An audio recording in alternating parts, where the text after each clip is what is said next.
Bienvenue à tous. Bienvenue à tous. N'hésitez pas à faire un petit coucou dans le chat, à vous présenter. Moi, je me présente aussi. D'ailleurs, je suis Mathieu, le CTO de The Product Crew. Je m'occupe de gérer avec l'équipe technique la partie produit et la partie tech de notre plateforme. Et je vais animer le webinaire aujourd'hui avec Olivier et Ahmed de Open Classroom.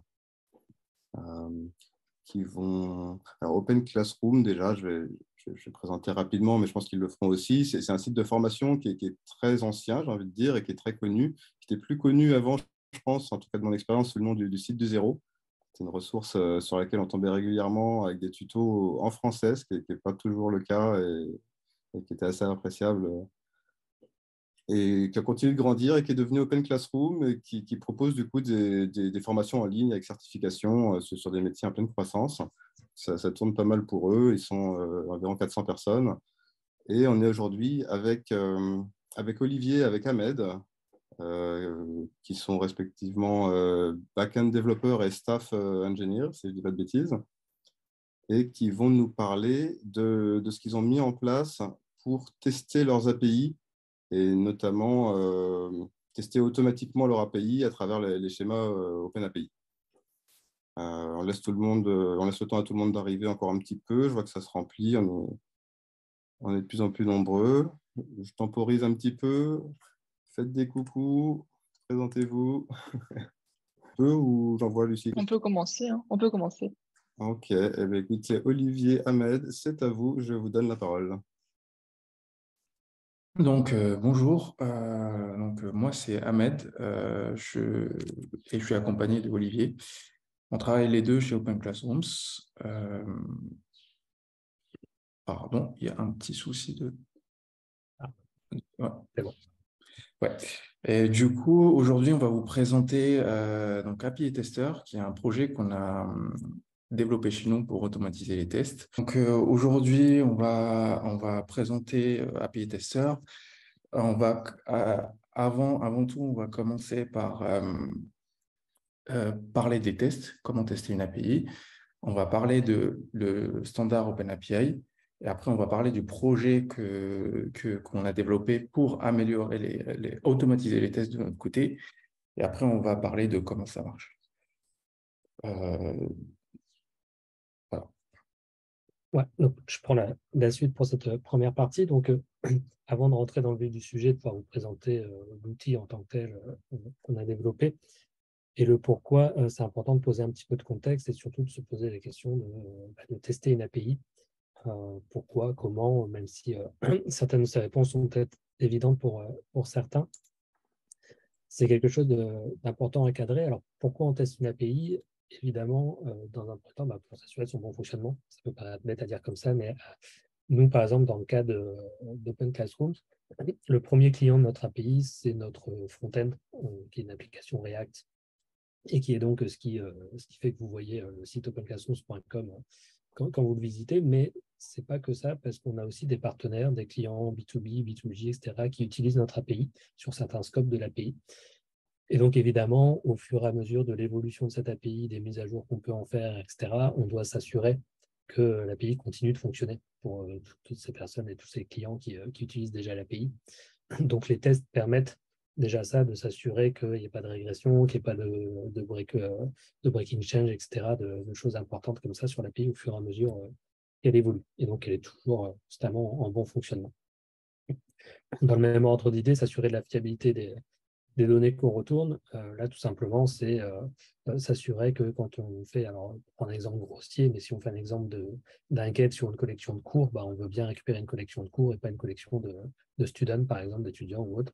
Là, c'est un peu grossier comme exemple, mais c'est l'idée de se dire que pour un endpoint donné dans l'API, avec un payload qu'on lui a envoyé, on veut être sûr qu'on retrouve telle ou telle donnée. Donc, de s'assurer de la fiabilité des données. Écrire des tests, ça permet aussi souvent d'identifier des erreurs ou des incohérences dans l'API, tout simplement.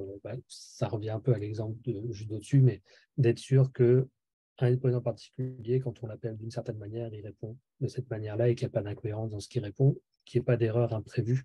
Donc, c'est-à-dire que l'API est capable de gérer tous les cas d'erreur Quand elle est censée répondre panne 400, elle répond panne 400. Quand elle est censée répondre panne 404, elle répond panne 404. Et qu'on ne se prenne pas des erreurs système, par exemple, qui n'étaient pas prévues et que du coup, l'API ne sait pas répondre et on a une erreur système, une erreur 500, un truc comme ça, qui ne serait pas bonne pour le client de l'API. L'écriture de test, c'est aussi une bonne manière d'améliorer la DX sur le projet, Developer Experience. Donc, tout simplement, souvent, on a l'habitude de dire que les tests sont une des meilleures documentations dans le code. Donc, un développeur qui va arriver sur le projet, qui va pouvoir lire les tests et la manière dont ils sont écrits, va pouvoir comprendre comment est censé fonctionner l'API. Donc, sur un endpoint donné, il va voir que voilà, le cas nominal qui est testé, qui est censé faire la 200, il est comme ça. Donc, c'est ce qu'attend l'API, mais il y aura aussi tous les cas de test sur les cas d'erreur qui permettront aux développeurs de comprendre pourquoi et comment l'API est censée fonctionner. Donc, c'est une bonne documentation aussi, quelque part, à mettre à disposition des développeurs. Donc, comment on peut tester l'API? Nous, dans notre stack, on a une API PHP avec le framework Symfony. Donc, la manière de tester, elle est assez simple. On a différents niveaux de tests. Donc, les tests unitaires, ça ne va pas être tellement sur l'API en tant que tel, mais plus sur les briques et les morceaux de code qu'utilise l'API pour pouvoir fonctionner. Donc, c'est quand même déjà un premier niveau de vérification qui permet d'être sûr que le code et les services qui seront appelés par l'API pour fonctionner font bien ce qu'ils sont censés faire. Ensuite, on a tout ce qui est tests d'intégration, tests fonctionnels. Donc là, c'est un peu plus des tests qui vont nous permettre de faire du bout en bout en quelque sorte. Et là, concrètement, sur l'API, de pouvoir justement faire des calls à l'API avec un payload donné et vérifier le retour, faire des assertions sur les codes d'erreur, des choses comme ça, ou les codes HTTP, tout ça. On peut évidemment tester manuellement notre API, donc typiquement avec des outils comme Postman ou autres qui nous permettent de faire des calls à l'API. Et donc là, manuellement, on peut checker que voilà, on a bien les réponses qu'on attend dans tel ou tel cas.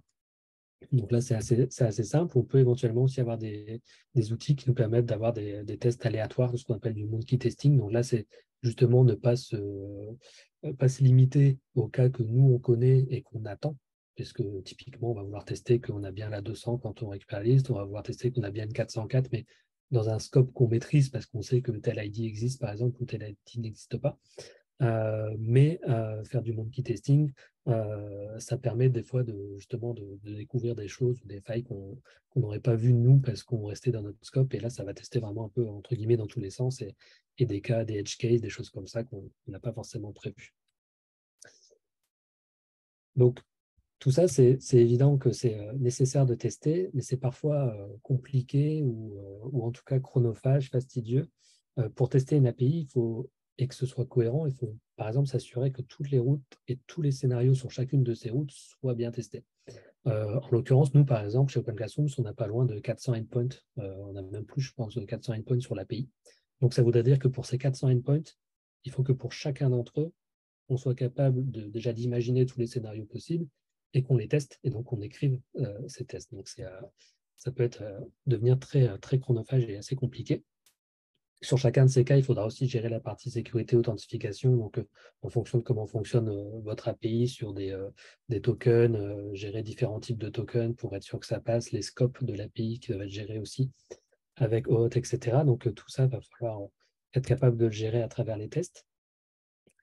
Et donc, comme je disais, on est obligé de rédiger chacun de ces tests. Donc, c'est-à-dire que pour un endpoint d'API, typiquement, on va écrire 10, 15, 20, 25 tests pour essayer de couvrir tous les cas possibles et imaginables.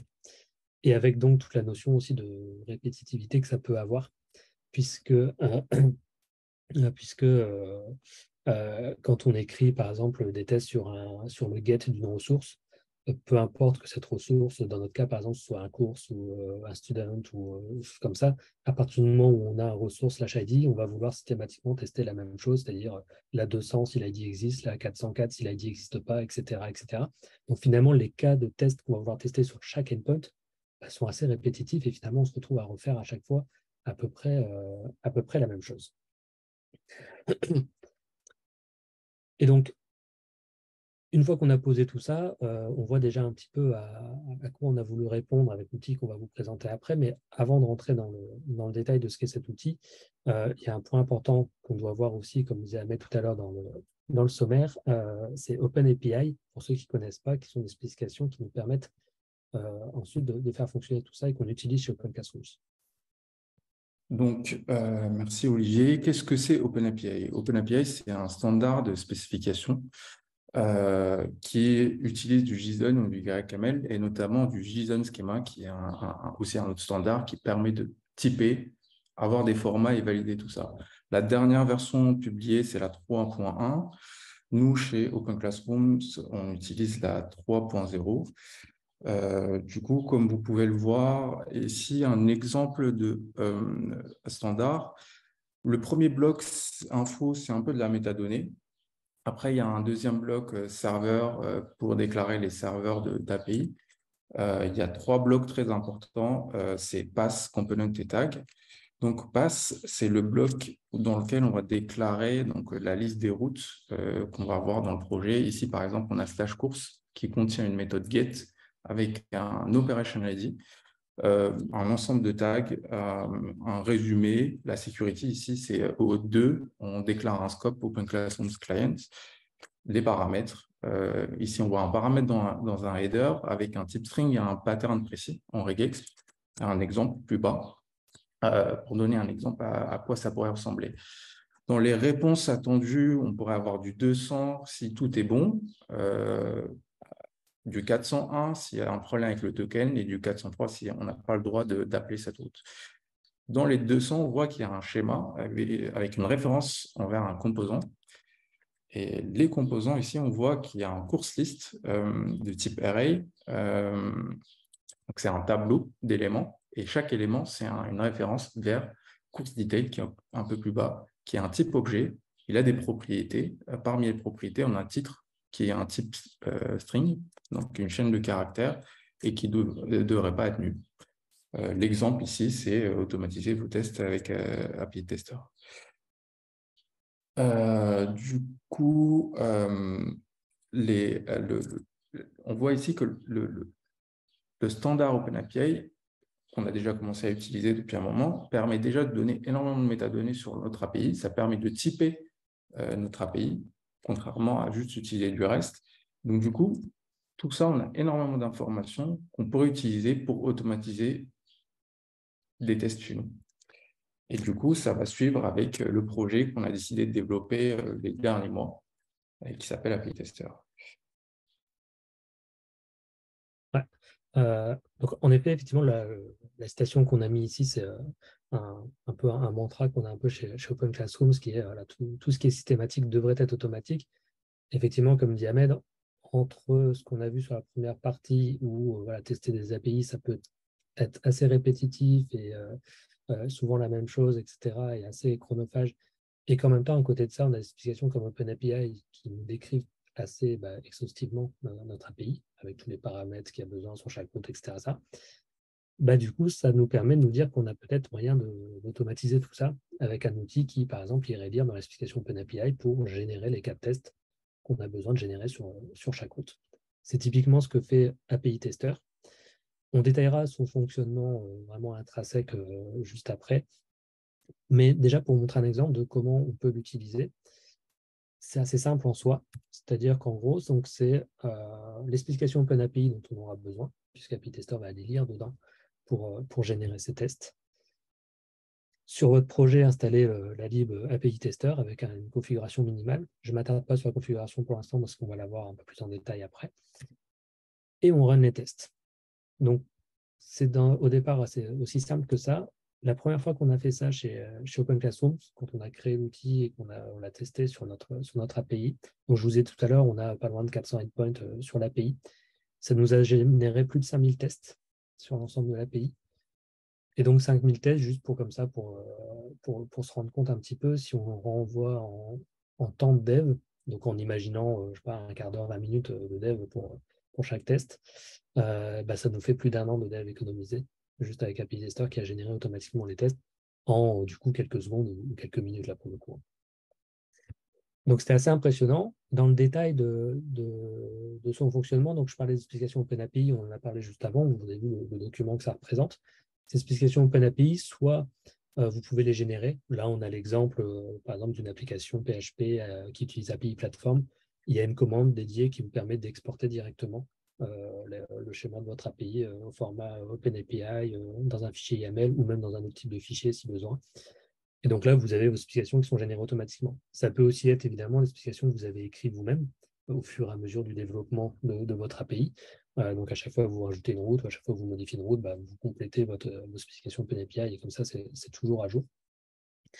Parce que du coup, la spécification OpenAPI, il a d'un coup encore plus d'utilité parce que ça sert de base de documentation pour générer facilement, par exemple, des Swagger UI, des choses comme ça, des interfaces qui permettent de documenter l'API. Et en même temps, du coup, vous savez que ça vous permet aussi de générer des tests. Donc, d'avoir ce document unique à jour et exhaustif sur le fonctionnement de l'API, c'est important. Et API Tester, on a besoin pour aller lire dedans. Derrière ça, donc installer la lib, je vous disais, avec une configuration minimale. On détaillera toute la configuration ensuite qui est possible pour faire fonctionner la lib. Mais en gros, tout ce qu'il faut, c'est avoir une suite. Donc, on a cette notion de suite comme on peut l'avoir sur PHP Unit, on y reviendra aussi. Et une définition minimale qui est de donner le chemin justement vers le fichier OpenAPI parce que ça c'est nécessaire pour qu'il aille lire dedans, et le format d'explication et le requester qui servira à faire les requêtes HTTP, mais ça pareil on en parlera un peu plus en détail derrière. Et ensuite donc tout simplement lancer la commande. Donc lancer la commande, c'est aussi bête que ça, où là il va jouer tous les tests et après vous avez des systèmes d'options sur la commande comme n'importe quelle commande de test où vous pourriez avoir, hop, ça a passé un truc, que vous pourriez avoir par exemple avec PHP Unit. API Tester est basé sur PHP Unit, donc vous retrouvez déjà dans la commande ici, par exemple, des options que vous avez dans PHP Unit sur, par exemple, le coverage, testdocs, JUnit, etc. Ça, c'est des choses qu'on trouve déjà sur PHP Unit. Et vous avez quelques petites choses qui sont un peu plus propres à la lib, comme la baseline, par exemple. Alors, le principe de baseline, pour ceux qui ne voient pas ce que c'est un fichier souvent qui permet d'exclure certains éléments là, en l'occurrence, d'une suite de tests, par exemple.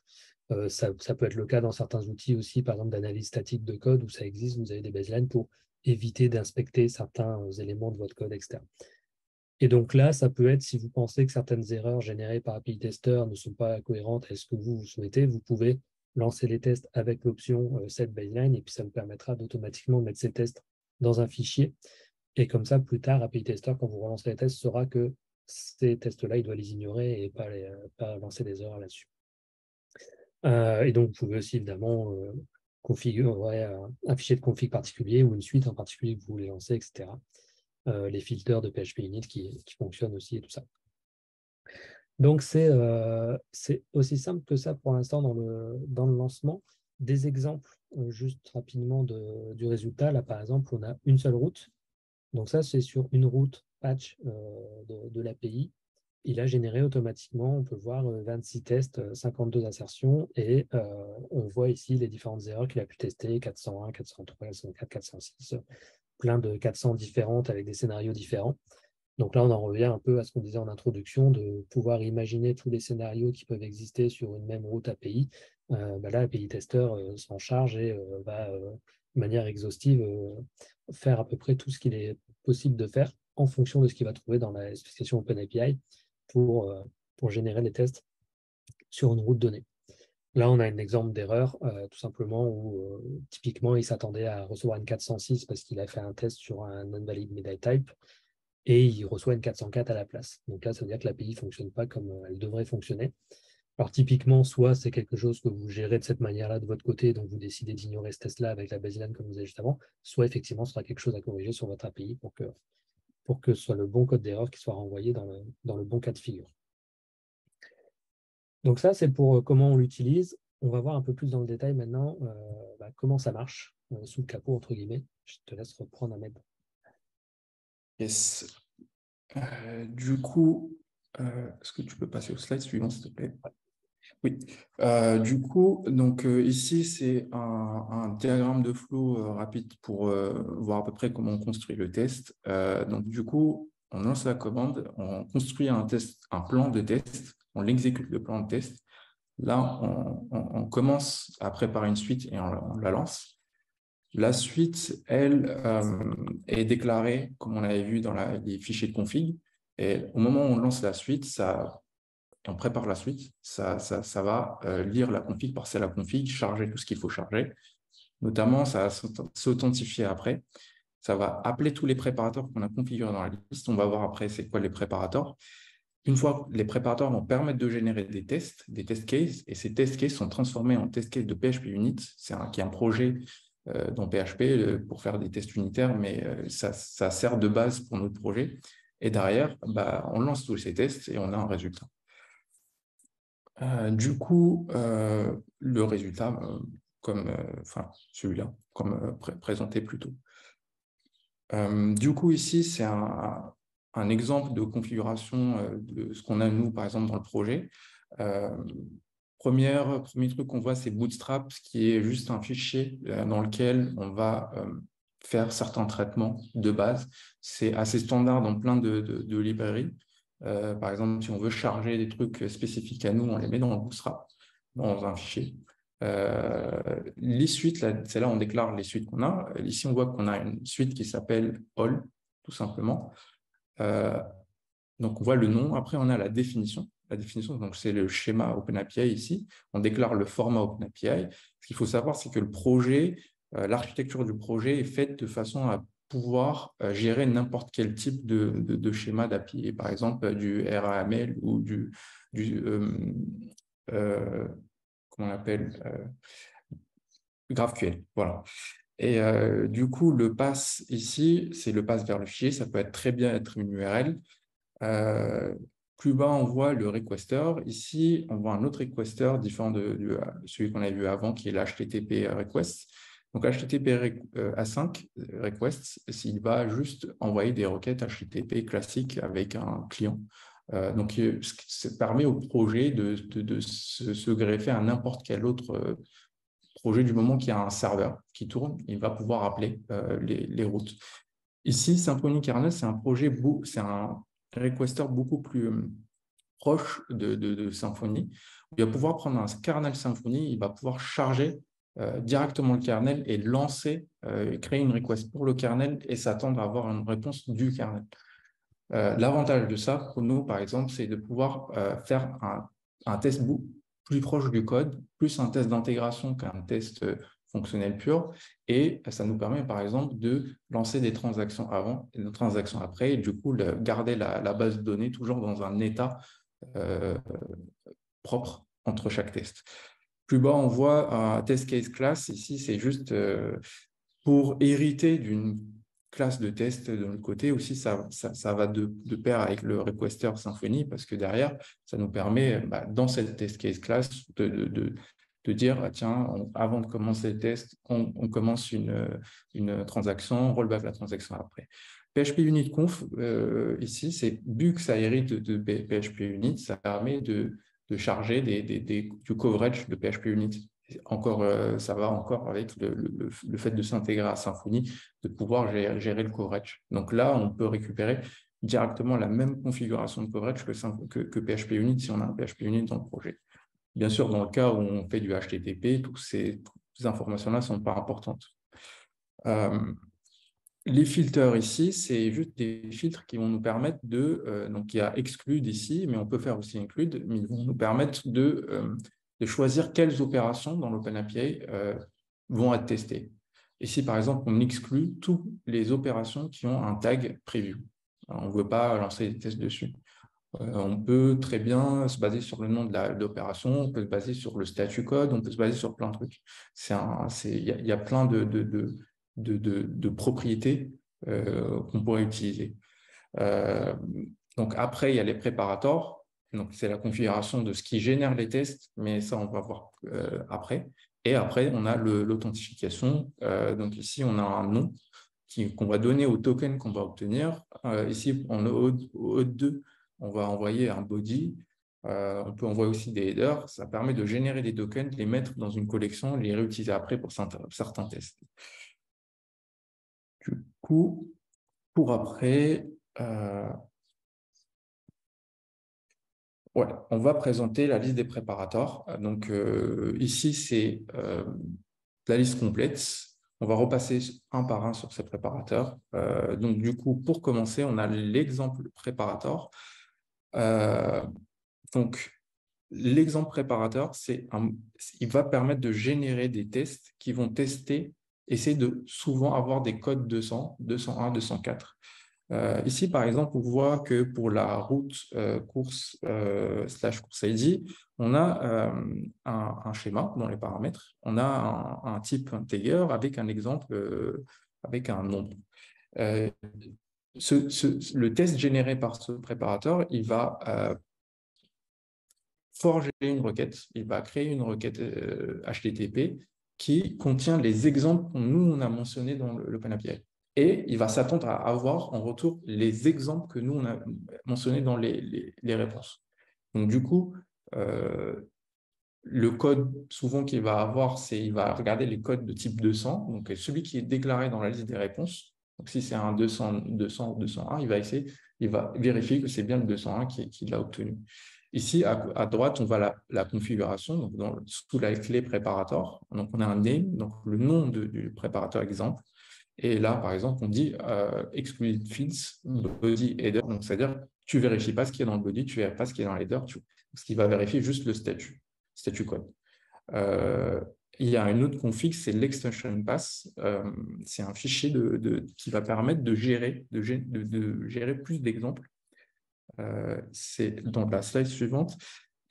Oui, du coup, il va permettre de gérer plus d'exemples si on n'a pas envie de polluer l'OpenAPI avec des cas plus complexes. Ici, par exemple, on voit qu'on a un body, on dit que c'est un media type JSON, on dit qu'il y a un content 1, 2, 3 ID, et on s'attend à avoir une réponse 200 avec un media type pareil JSON et un content avec un message success. Et on dit que ça, c'est un nom d'exemple, et derrière, on envoie ça à une opération. Donc, on peut envoyer plein d'exemples à une opération pour générer plein de tests. Et ce qu'il faut savoir aussi, c'est que dans le standard OpenAPI, il y a un truc similaire à ça, où on pourrait déclarer un bloc d'exemples en bas, et le framework le supporte aussi. Donc, le préparateur suivant, c'est le random préparateur. Ici, c'est pour faire du monkey testing, en fait, pour générer des tests aléatoires simplement. Nous, on ne l'utilise pas dans la CI, on l'utilise plus en local pour permettre de vraiment, comment dire, bourriner une route, être sûr que il y a tout qui passe comme prévu. Ici, par exemple, on voit un cases count à 10 avec un réponse dans la config, un statut code note 500. Donc, en fait, ce qu'on va faire, c'est on va générer plein de tests. Ça peut être ici, on peut mettre 100, 200, et on va envoyer plein de données aléatoires à notre API. Et on va vérifier que on n'obtient pas un code 500. Donc, 500, ça veut dire qu'il y a une vraie erreur, il y a quelque chose qui a crashé. Voilà. Donc, je laisse mon collègue continuer pour la liste des autres préparateurs. Ouais. Donc ensuite, on a des préparateurs plus spécifiques pour chaque code HTTP en quelque sorte, ou en tout cas la plupart. Donc on a le bad request d'abord, avec 3 types de préparateurs, donc sur le bad format, bad type, missing required fields. Et en fait, ça va se baser sur la définition OpenAPI, à savoir que donc si on prend l'exemple de notre /courses tout à l'heure, on voit que dans les parameters, il y a un paramètre range qui est dans le header, et on voit le schéma avec le pattern, l'exemple, etc. Donc en fait, à partir des définitions OpenAPI que API Tester va trouver dans la définition, que ce soit ça ou par exemple un parameters ID, si on était sur course / course ID, il va se baser là-dessus pour savoir quel paramètre attend l'API, et du coup envoyer des mauvais paramètres sous le mauvais format ou avec le mauvais type, ou un paramètre qui était required et qui était indispensable et qui n'est pas envoyé dans la requête, pour à chaque fois s'attendre à bien recevoir cette réponse 400. Donc, il va se baser sur la définition OpenAPI pour savoir ce qui devrait causer l'erreur, et du coup, voir si on récupère bien la bonne erreur. Sur le même principe, on a des préparateurs sur l'aspect sécurité, donc 401, 403. Donc là, il y a 2 choses. Il y a la définition OpenAPI d'abord qui rentre en ligne de compte, et la API Tester va d'abord aller voir dans la définition OpenAPI, est-ce que cette route API pour laquelle il est en train de préparer les tests supporte bien ces erreurs-là. Donc 401, 403, là on voit par exemple dans la définition OpenAPI, c'est bien dans les réponses possibles. Donc, il va préparer des tests sur ces deux erreurs-là. Et pour le faire, et ben là, il va se référer à la configuration qu'on lui aura donnée donc, dans le fichier à part, qui est la configuration dont on parlait tout à l'heure, API tester.yml, dans la partie haute, donc Authentication, où là, il y aura les différents tokens qui sont configurés avec différents scopes, etc. Donc ça, c'est à vous de les configurer en amont pour être sûr d'avoir à peu près tous les tokens avec tous les différents scopes. Et donc, API Tester va aller chercher là-dedans en fonction de ce qui est défini dans la définition OpenAPI pour savoir avec quel token il doit appeler pour générer une 403 ou un mauvais token justement pour avoir une 401, etc. etc. Sur la note found, celle-là, elle est un petit peu plus particulière parce que tout simplement, alors on va se baser aussi sur les exemples. Donc là, déjà pareil sur la définition OpenAPI, on va vérifier que dans les réponses possibles, on a bien la 404. Donc là, c'est le cas, on voit que notre route course/course ID peut bien générer une 404. Donc, dans le cas où l'ID n'existe pas, évidemment. Et donc, API Tester va aller lire dans la spécification OpenAPI, dans le paramètre notamment course ID, qu'est-ce qui est attendu, qu'est-ce qu'il y a dans l'exemple, s'il y a un range, etc. Et donc, il va essayer de générer tout simplement un ID qui est censé ne pas exister. Donc, en fait, là, c'est un petit peu plus aléatoire, mais l'idée, c'est de générer un ID le plus important possible pour éviter de tomber dessus. Donc, si c'est un integer, si c'est un string, ce sera un string aléatoire. Il y a différentes stratégies, on va dire, de génération de cet ID aléatoire. Et l'idée, c'est de réussir à tomber sur cette 404.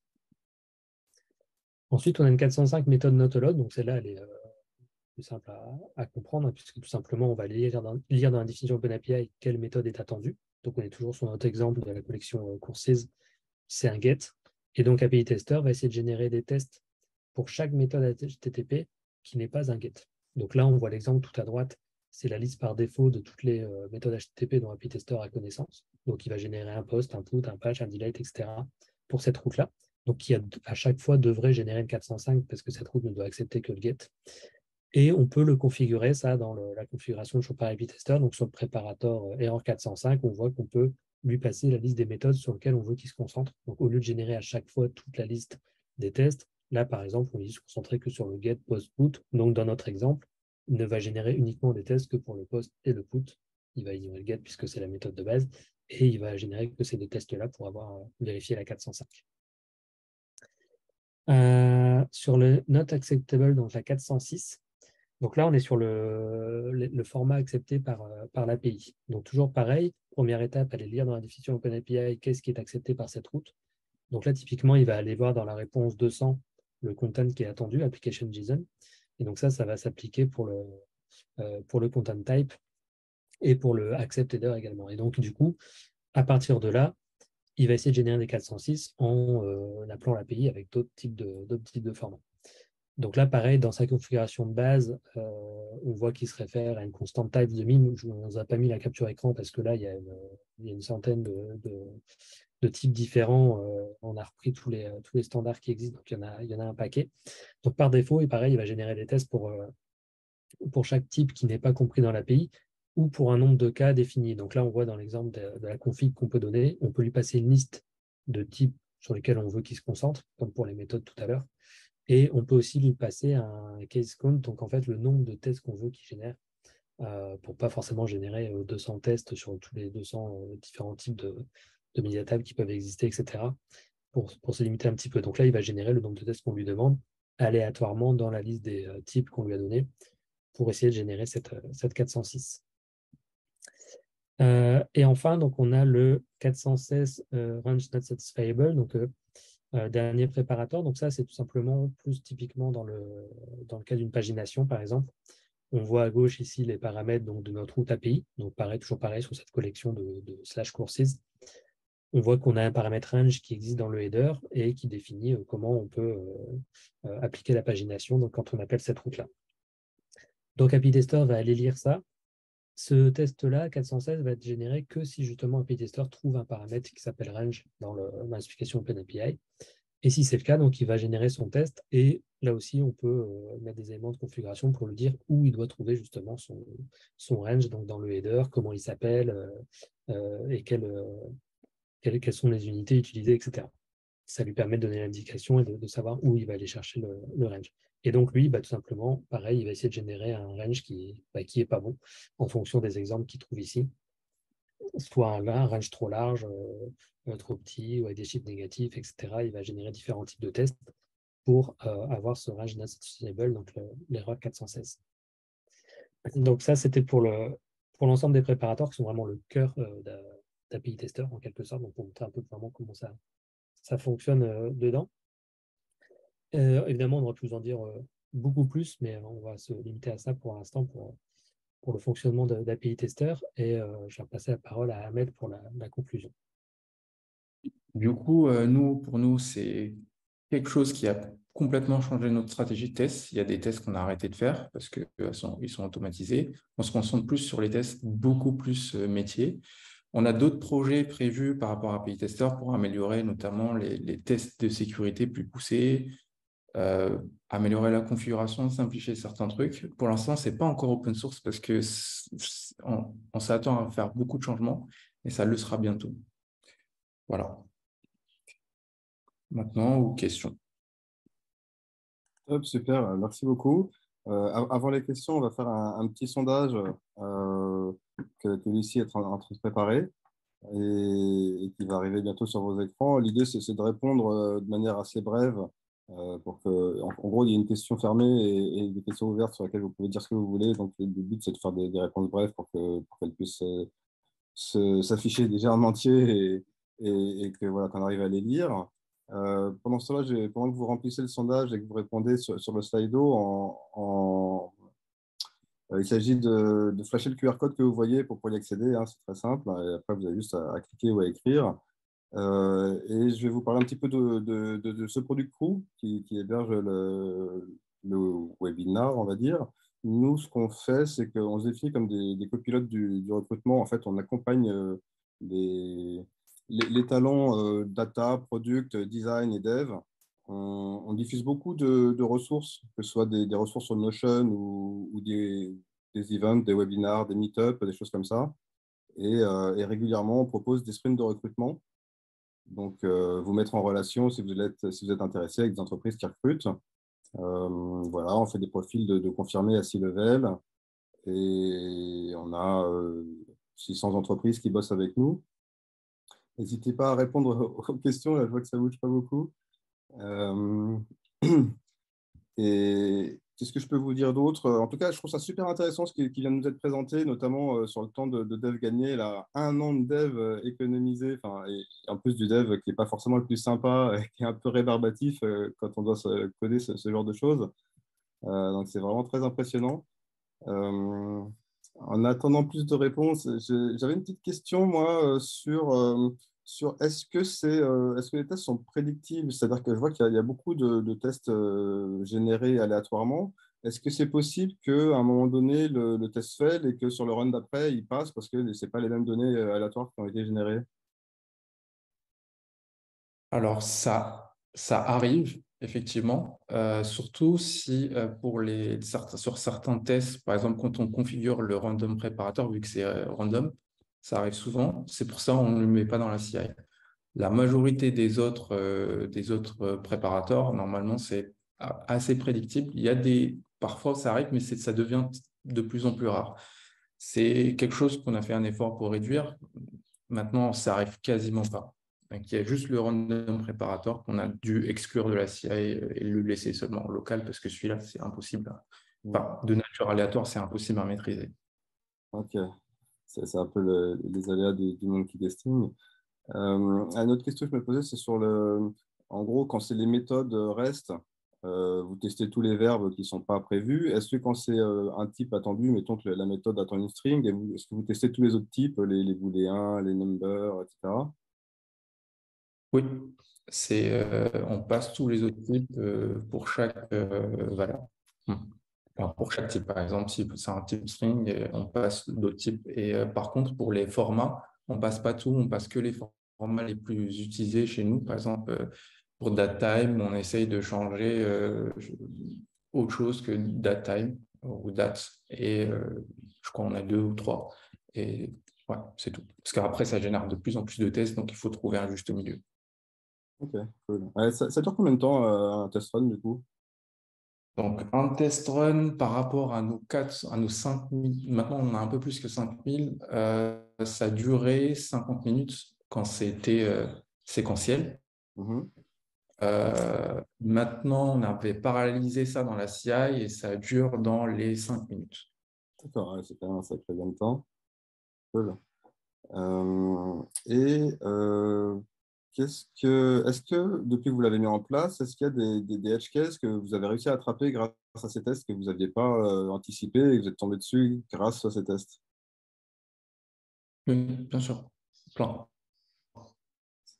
Tu as des chiffres que tu pourrais nous donner ou pour avoir un aperçu de à quel point ça te sauve la vie d'utiliser API Tester?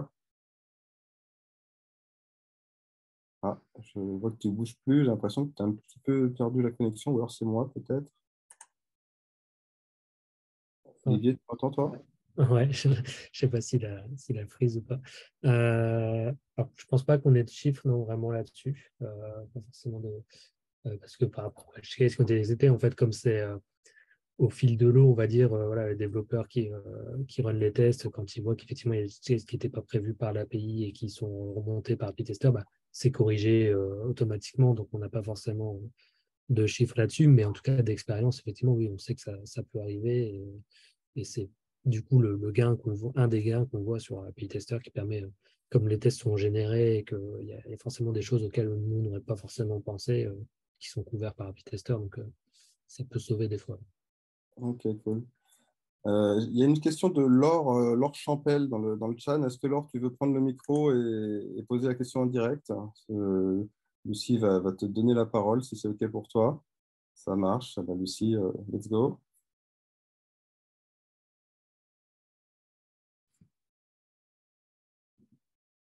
Est-ce que vous m'entendez? Oui, c'est bon, Laure, on t'écoute. Oui. Je voulais poser la question. Donc, API Tester, donc là actuellement, il est principalement pour du PHP avec Symfony ou pour fonctionner avec PHP Unit. Est-ce que vous avez prévu de le rendre accessible sur d'autres technos, exemple sur du Java ou des choses enfin, sur des technos où on peut mettre en place OpenAPI? Alors en fait, il y a deux choses à distinguer dans ça. C'est que effectivement, l'outil API Tester en lui-même, il est codé en PHP et avec du Symfony. Et donc, pour faire tourner API Tester dans une CI par exemple ou autre, il faut un environnement PHP. Par contre, il est capable de tester n'importe quelle API, puisqu'il va faire des calls HTTP à cette API. Donc, quelque part, si en face d'API Tester, vous mettez une API qui a été développée en Java, en Python ou que sais-je, bah, ça marchera, puisque API Tester fera des calls HTTP. La seule différence, c'est que dans la configuration d'API Tester, il y a certains petits trucs que vous ne pourrez pas utiliser, comme ce qu'on a vu tout à l'heure avec Ahmed, le Symfony kernel requester. Donc là, ce sera forcément le requester HTTP, donc ce sera juste des basiques call HTTP qui seront faits, mais ça fonctionnera. Donc, il peut tester n'importe quel type d'API finalement. D'accord, très bien. Ok, j'avais une autre question aussi sur. J'ai vu dans le YAML que format Open API. Est-ce que vous envisagez de faire la même chose, d'utiliser le même dev sur d'autres schémas que celui d'OpenAPI? Oui, je vais répondre à cette question. Donc, pour l'instant, nous, on n'a rien de prévu par rapport à ça parce qu'on utilise OpenAPI sur tous nos API. Si dans le futur, on a du GraphQL, bien sûr, on va travailler sur ça. Mais l'architecture, en fait, elle reste assez facile pour rajouter et supporter autre chose. Derrière, il suffit juste de créer un loader qui va en sortie envoyer un objet déjà défini de l'API. Donc, du coup, si dans quelques mois, on a open sourcé le projet, on n'exclut pas la possibilité d'accepter des requests pour d'autres formats. Donc, le système est assez générique pour s'adapter, si besoin, à d'autres spécifications. Ok, super. Il n'y a pas énormément de questions, j'ai l'impression. Donc on va peut-être pas tarder à fermer le webinar. Lucie vous fera un récapitulatif dans l'après-midi avec les points clés et un petit mail à tous les participants. En tout cas, je veux remercier Olivier et Ahmed de ce super talk et de ce super outil qui, du coup, j'espère, sera bientôt open source. Ça dépend de quoi, le fait qu'il soit open sourcé ou pas? C'est vraiment une question en fonction de l'appétence du public ou c'est des problématiques internes? Comment ça se passe? Non, c'est une vraie volonté de le rendre open source. Ça, là-dessus, il n'y a pas tellement de questions. C'est plus une question de timing, tout simplement. On sait que à la base, ça a été développé comme un outil qu'on utilise en interne. Donc, pour le rendre open source, on a encore 2-3 étapes, on va dire, pour ne serait-ce que sur de la documentation, des choses comme ça, pour que tout le monde puisse y contribuer vraiment proprement. Il y a des choses à faire là-dessus. Mais en soi, la volonté de le rendre open source, de toute façon, elle est là. Donc, ça devrait se faire, mais on veut le faire bien, donc on va prendre un petit peu de temps pour bien le faire. Et l'objectif, c'est que dans l'année, sans donner d'échéance particulière, mais dans l'année, on puisse faire cette annonce de l'API Tester, quoi. Ça marche, super. Bah, écoute, on a hâte de voir ça. On a hâte de voir ça. Du coup, le live sera dispo dans quelques temps sur notre chaîne YouTube. Vous pouvez retrouver Ahmed et Olivier et revoir ce talk. N'hésitez pas dans les commentaires à nous faire un petit retour, une note sur 5 par exemple, pour nous dire ce que vous avez pensé de cette présentation. Et puis, voilà, on se retrouve très bientôt pour un prochain live avec de nouveaux invités. Merci Olivier, merci beaucoup, merci Ahmed. Merci à vous. Super bien. Et puis à très bientôt, j'espère. Merci. Bonne journée tout le Bonne monde. journée, merci.